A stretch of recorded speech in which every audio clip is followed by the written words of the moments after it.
പാകിസ്ഥാനിലെ ഏറ്റവും വലിയ രണ്ടാമത്തെ നാവിക താവളത്തിന് നേർക്ക് അതിശക്തമായ ഒരു ആക്രമണമാണ് ഇന്നലെ അർദ്ധരാത്രിയോടുകൂടി ആരംഭിച്ചത്. തുർബത്തിലെ PNS സിദ്ദിഖ് എന്ന വ്യോമത്താവളത്തിന് നേരെയാണ് ഇന്നലെ രാത്രി 10:30 തുടങ്ങിയ ആ അക്രമ സംഭവങ്ങൾ 3.5 മണിക്കൂർ നേരം നീണ്ടുനിന്നു. ഇപ്പോഴും ചിലയിടങ്ങളിൽ വെടിയൊച്ച കേൾക്കുന്നതായും ബോംബ് സ്ഫോടനങ്ങൾ കേൾക്കുന്നതായും ചില റിപ്പോർട്ടുകളുണ്ട്.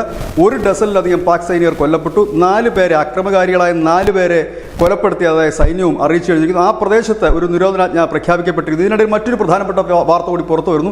ചില വ്യോമത്താവളങ്ങളിൽ ഈ ബലൂചിസ്ഥാൻ ലിബറേഷൻ ആർമിയുടെ ചാവേറുകൾ നുഴഞ്ഞു കയറിയിട്ടുണ്ട് എന്നൊരു വാർത്ത കൂടി പുറത്തു വരുന്നു. കാരണം ഈ സാമ്പത്തിക ഇടനാഴിയുടെ പേരിൽ ചൈന ഈ ബലൂചിസ്ഥാനിൽ കൂടെ ഉള്ള ആ റോഡ് പണിയും ഒപ്പം തന്നെ ഈ വ്യോമത്താവളത്തിന് മുടക്കുന്ന പണത്തിനുമൊക്കെ എതിരായിട്ട് ഈ ബലൂചിസ്ഥാനിലെ വിവിധ സംഘടനകൾ കടുത്ത എതിർപ്പിലായിരുന്നു. അതിൻ്റെ ഭാഗമായിട്ടാണ് ഈ ബലൂചിസ്ഥാൻ ലിബറേഷൻ ആർമി ഇത്തരം ഒരു ആക്രമണത്തിന് മുതിർന്നത് എന്നാണ് പുറത്തു വരുന്ന വിവരം. ഇത് നിരോധിക്കപ്പെട്ട ഒരു സംഘടന കൂടിയാണ്.